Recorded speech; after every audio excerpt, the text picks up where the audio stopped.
Wala eh.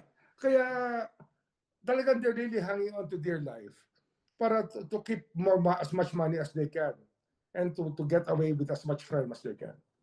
Hindi na raw kinagulat ni Ombudsman Jesus Crispin Remulla na binawi na ng mag-asawang kontratistang Curly at Sara Diskaya ang kanilang kooperasyon sa investigasyon ng ICI.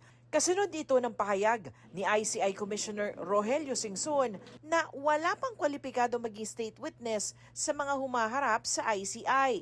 Tinapat na rin daw ang mga Diskaya sa Department of Justice na mahirap ang hinihingi nilang blanket immunity o pagkaligtas sa asunto sa lahat ng kaso. Evasive talaga siya, hindi niya talaga sasabihin lahat. Selective lang. Meron siya selective recall ng mga bagay-bagay. Piling-pili lang daw ang binibigay nilang impormasyon dahil sabi ni Remulla, may pinoprotektahan ang mag-asawang Diskaya. He's protecting people, like Bongo. Kasi nga, yung joint venture nila, 8 projects worth 800 million. Doon sila simula lumaki. But they will not talk about it. Ang tinutukoy ni Remulla ang mga joint venture na pinasok ng mga Diskaya sa pamamagitan ng kadalang St. Gerard Construction kasama ang CLTG Builders na kontraktor na pinangangasiwaan ng ama ni Senador Bongo. Nangyari mula 2017 ng mga joint venture, panahong Special Assistant Pasigo ni dating Pangulong Rodrigo Duterte. Bahagi ito ng mga iniimbestigahan sa mga Diskaya sa State Witness Evaluation at case build-up ng DOJ.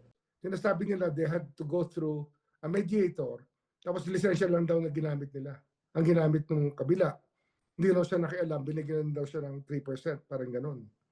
Eh, hindi ako naniniwala eh, hindi siya ganun eh. Hustler yan.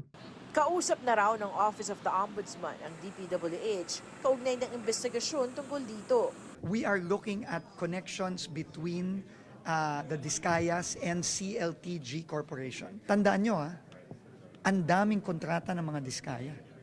Libo. At meron na kaming plano at meron na kaming mga gagawin sa mga susunod na araw to look at those, specifically at those contracts of the Diskayas during the previous administration.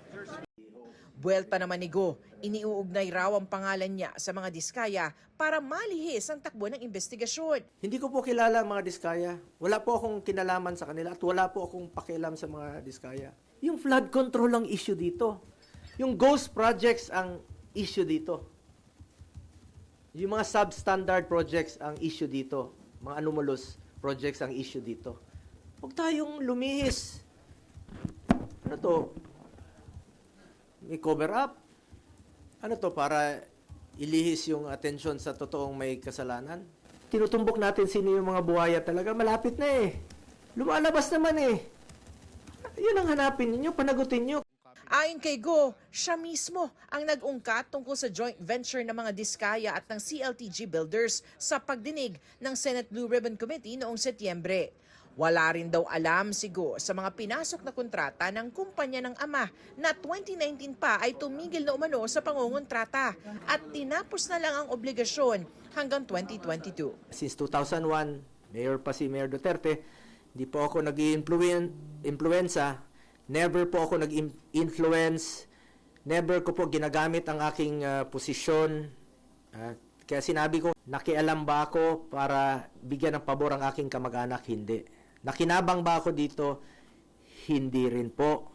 Because I observe delikadesa. Kung sakaling ipatawag daw siya ng ICI, handa naman daw si Go. Kung kakailanganin, iimbitahan daw ng ICI si Go.